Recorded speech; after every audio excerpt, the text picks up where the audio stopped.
అడగమంటారు మాదే ఉంటుంది. జగనన్న క్లీన్గా జరిగిన పొరపాటు నమ్మాడు.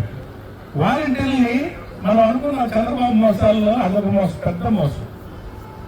తమ్ముళ్ళు మీరు చాలా తెలివైన వాళ్ళు, మీ సేవలు అవసరం సమాజానికి. 5,000 ఇచ్చి మిమ్మల్ని మోసం చేస్తానని జగన్మోహన్ రెడ్డి 10,000 ఇచ్చి నేను గౌరవిస్తానన్నాడు.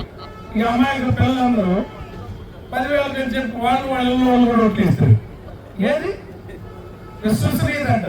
నిన్న మార్కాపురం వచ్చి నేను విశ్వసనీయత కలిగిన నాయకుడిని, నేనే ఈ ప్రాజెక్ట్ పూర్తి చేసి అవునా కాదా అంటాడు. అడుగుతున్నాను నిజమే అంటారు. ఎందుకంటే అప్పుడు దాకా అడుగుతాడు అతను, నిజమైన తలకలుగుతుందాక అడుగుతూ ఉంటాడు. వచ్చి మోసాలు చేస్తా, అబద్ధాలు చెప్తా మన కమ్యూనిటీలో ఎందుకో నేను కాదు, మన క్రెడిబిలిటీ పోతుంది. మనకు ఎన్టీ రామారావు చేసుకొచ్చిన గౌరవం దక్కుతుంది. ఎన్టీ రామారావు మనకు ఒక గౌరవాన్ని నింపాడు, అది తీస్తున్నాడు ఈ చంద్రబాబు. ఈ సందర్భంగా చెప్తున్నా, అధికారాన్ని హస్తగతం చేసుకుంటాం. ఈ కుల బలంతో మేము ఎప్పటికీ ఆంధ్రప్రదేశ్లో అధికారంలో ఉంటామని చెప్పి విర్రవీగుతున్నటువంటి కూటమి ప్రభుత్వానికి నిన్న జాలపాలెం తిరునాళ్ళలో జరిగిన సంఘటన ఒక గట్టి ఎదురు దెబ్బని చెప్పొచ్చు. ఎంతో కాలంగా జాలపాలెం తిరునాళ్ళలో ఈ అన్నదాన సత్రాలు సామాజిక వర్గాలుగా కట్టేసి ఉంచినటువంటి నేపథ్యంలో నిన్న పరాభవన సంవత్సర ఉగాది పండుగ నాడు మరి బ్రహ్మంగారి ఆశీస్సులతోటి జాలపాలెం తిరునాళ్ళలో వైఎస్ఆర్ అభిమాన కమ్మ సంఘం వారి ఆధ్వర్యంలో ఒక బలమైన సామాజిక వర్గం, ఈ కొండేపి నియోజకవర్గంలో మరి ఈ బలమైన సామాజిక వర్గం వారు పక్కకొచ్చి ప్రత్యేకంగా రాజశేఖర రెడ్డి అభిమానులం మేము, జగన్మోహన్ రెడ్డి గారి నాయకత్వంలో మేము పనిచేస్తున్నాం, అంత మాత్రాన మాకు ఇక్కడ ఫ్లెక్సీలు కట్టకూడదు, ఇక్కడ అంతా మరి కూటమి ప్రభుత్వం అధికారంలో ఉంది, ఇది ఇక్కడ రెడ్ బుక్ రాజ్యాంగం నడుస్తుంది, ఈ రాజ్యాంగం ప్రకారమే పోలీసు కూడా తూచా తప్పకుండా దాన్ని అమలు చేస్తుందని అనుకుంటున్నా మరి ఈ తెలుగు తమ్ముళ్లకు నిన్న జాలపాలెం తిరునాళ్ళలో వైఎస్ఆర్ కాంగ్రెస్ పార్టీ ఆధ్వర్యంలో వైఎస్ఆర్ అభిమాన కమ్మ సంఘం ఆధ్వర్యంలో సుమారు 8,000కు పైగా మరి భక్తులకు అన్నదాన కార్యక్రమం నిర్వహించడం ఎంతో ఆనందంతో మరి ఈరోజు స్వేచ్ఛ వచ్చినట్టయింది ఒక సామాజిక వర్గానికి.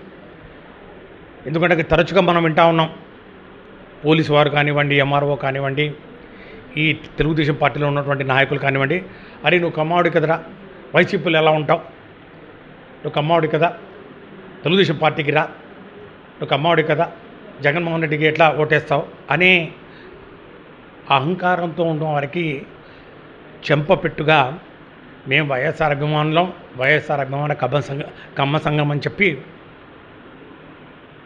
ప్రత్యేకంగా 6 మండలాల నుంచి అందరూ కూడా స్వచ్ఛందంగా ముందుకొచ్చి ధారాళంగా విరాళాలు ఇచ్చి మంచి వంటకాలతోటి వచ్చిన భక్తులందరికీ కూడా, ముఖ్యంగా వైఎస్ఆర్ కాంగ్రెస్ పార్టీ మరి వైఎస్ఆర్ అభిమానులకు, జగన్ అభిమానులు అందరూ కూడా ఆనందంగా మాకు ఒక స్వేచ్ఛ వచ్చినట్లుగా మరి వాళ్ళు భావించి వచ్చి భోజనాలు చేసినటువంటి పరిస్థితి.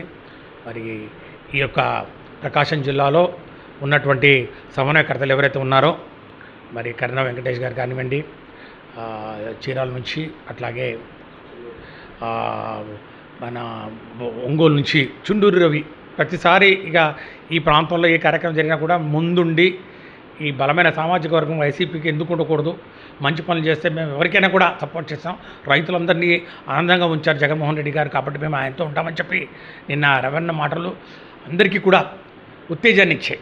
మరి వారు అట్లాగే అద్దంకి శబరిమేకర్త డాక్టర్ చింతపల్లి అశోక్ కుమార్ గారు మరి వారు ప్రయాణంలో వస్తూ మార్గమధ్యంలో యాక్సిడెంట్ మరి జరగడం వలన రాలేకపోయారు. మరి వారి సందేశాన్ని, వారి శుభాకాంక్షల్ని మరి పంపించడం జరిగింది. కాబట్టి ఏదైతే కులాల మీద కోటలు నిర్మిస్తూ మేము అధికారంలో ఉంటామని చెప్తున్నటువంటి తెలుగుదేశం పార్టీ కోటలుకి ఈరోజు బీటలు బారాయి.